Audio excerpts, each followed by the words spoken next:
Hi, everyone. Welcome to Mini Scroll, the daily internet culture podcast bringing you the biggest stories from social media, the creator economy, and the digital space every Monday through Thursday. I'm your host, Lauren Meisner, the founder of the youth digital media brand Centennial World. Welcome back to Mini Scroll, everyone. I am podcasting from bed, which I've actually never done before in the almost 5 years that we've done the podcast. I've never been in bed before. I'm still not feeling great, as you might be able to tell from my voice, but I didn't want to not bring you guys an episode. I feel like fine enough to bring you guys an episode, but if you do listen on YouTube, I'm going to upload this recording to YouTube, but you'll notice there's no video because I am in bed, so this is audio only today. Anyways, let's just get right into the stories for today. So the first story that I have for you guys is that Huddy has exposed the Hype House and is claiming that he made no money from the experience. TikTok star Chase Hudson sat down for a new interview on the Zach Sang show this week and exposed what it was really like to be part of the Hype House. When asked about his experience, Huddy said he had strong friendships with everybody, but it was hard because they were all competing with each other in a sense.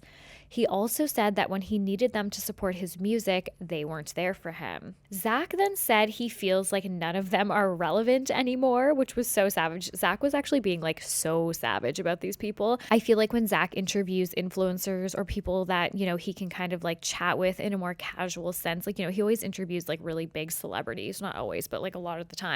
And I'm sure that they have so much red tape around them. I feel like he kind of gets a little bit savage in his interviews, which is awesome. So he literally said he doesn't think that anyone that's in the Hype House anymore is relevant.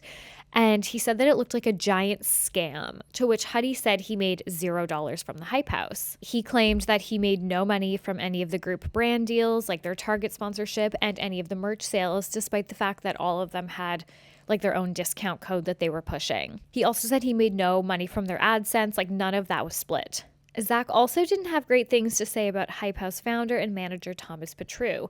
For anyone that doesn't know or doesn't remember, Thomas briefly lived at the Team 10 house back in 2019, and he basically wanted to start his own version of that with TikTokers. Yeah, it just looked like an older guy taking blatant advantage of a bunch of younger people who had looks and talent that he didn't have.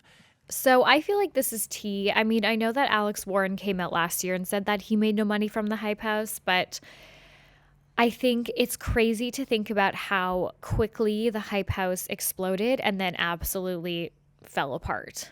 Like, those kids literally ruled TikTok and were like the biggest stars on the internet for about a year there. And now, I mean, it is kind of what Zach said, like they're kind of irrelevant. Like, what is going on with them? But yeah, the interview was tea. There was about 5 minutes where they talked about the Hype House, and I recommend going to watch it. All right, the next story that I have for you guys is that Jeff Wittek has publicly called out Snapchat for continuing to support David Dobrik. So in a tweet posted yesterday, Jeff wrote, "Yo, at Snapchat, you're paying a guy that smashed my skull in for a prank and left me with lifelong injuries. He also filmed and organized multiple sexual assaults. That's why I stopped posting. I don't want blood money." So this tweet seemed to come out of nowhere. It could be because he's been, approached by Snapchat on and off of them being like, why aren't you posting? Or like, do you want to get into our creator program or whatever? But it seemed like unprovoked. And then Snapchat responded, but it's obviously just their like general bot, like their automated bot that said, "Hi, can you please send us a DM so we could try to help?" And then Jeff responded, "His name is David Dobrik, and he's traveling the world partying on your dime while I have another surgery next month." So obviously what Jeff is talking about is the excavator accident that happened. David was driving an excavator. It was like a prank that they were doing for the vlog, for David's vlog. And Jeff was swinging off of it, and he crashed the excavator, and Jeff essentially almost died from his injuries. So post-cancellation, which, the excavator was kind of part of it, that whole accident and how David handled that, but it was also very much around the fact that David fostered this environment that enabled sexual assault, the sexual assault of a young woman by one of his friends, Dom. So David has really pulled back from social media since then, except for Snapchat, where he does post multiple times a day. This is all part of a larger plan from Snapchat. So it was reported a couple years ago that Snapchat was pouring money into paying huge creators to post like literally 30 times a day on their platform. And Bryce Hall even said that last year Snapchat was his biggest source of income, if that gives you any perspective. I know Bryce Hall also might be like not super relevant anymore, but he's like a huge influencer. And the fact that Snapchat was his biggest source of income, not, AdSense or his brand deals or whatever, is wild to put into perspective. In replying to the comments, Jeff indicated that David is only on Snapchat now because there is no comment section.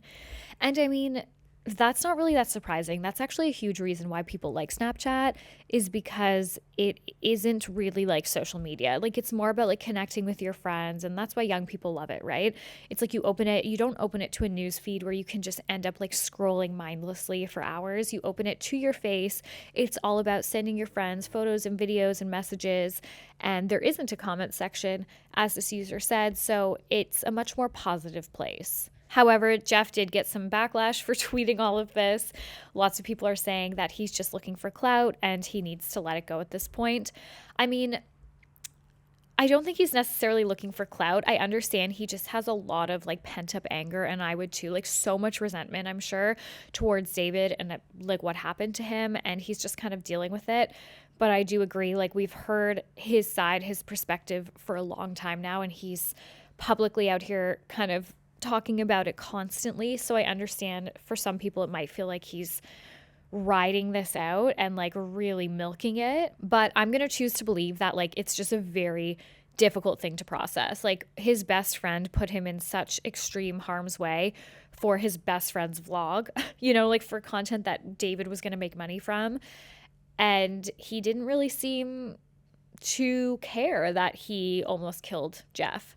And that would be a difficult thing to grapple with. All right, and the last story that I have for you guys, this is so unhinged. I don't even know how to like introduce this.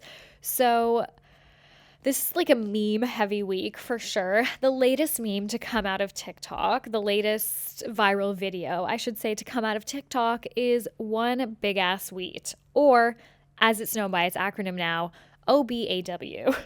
So if you are seeing the acronym OBAW all over social media, it stands for one big ass wheat, and this is the latest viral TikTok video. I feel like I can't even keep up with all the virality on TikTok, like all the funny things that are happening on TikTok, but I really wanted to share this because I feel like if you are in social media or marketing, this is a really easy and fast trend to jump on like right now. So basically it's just this video of this woman walking up to shredded wheat cereal, but like the big ones, like obviously not like the little shredded wheats, like the big, like full size ones, and saying, hold on. Is this one big ass wheat? When they started making one big ass wheat? What the fuck? So I feel like if you work in social or marketing for FMCG, where you sell cereal, or even if you sell food or like anything that comes in like a jumbo size, like you need to use this sound ASAP. It's everywhere. The video has 15 million views. People are making acronyms out of it. There's a hashtag. Like, people are obsessed with this video because it's so freaking funny. So for example, you know how like Baby Bell cheese, this kind of went viral on TikTok a while ago, but like Baby Bell cheese is obviously like small, right? Like the little small cheeses. There's a big cheese. Baby Bell cheese is based on one big wheel of cheese, and someone posted about that on TikTok and everybody was like, what the fuck? So I feel like that's a good example where you could use this sound, even though cheese is obviously not wheat or cereal, but it like applies to it, right? If your brand sells something in a jumbo size of what it's known for, use this sound to show it. It's like honestly a 5-second sound. It's such an easy video, and I feel like you need to use the acronym somewhere in your caption or on the video itself in text to show that you know, because it's like that's the acronym that lets everybody know, like, you know. Okay? Anyways, guys, thank you for listening to Mini Scroll today. Sorry that there's no video, but I will be back tomorrow with a regular deep dive, which will, of course, have a video. I am going to rest now for the rest of the weekend, but thank you so much for listening. Please remember to rate, review, and subscribe if you like my podcast. It really helps me out so much, and I will talk to you on Monday. Bye.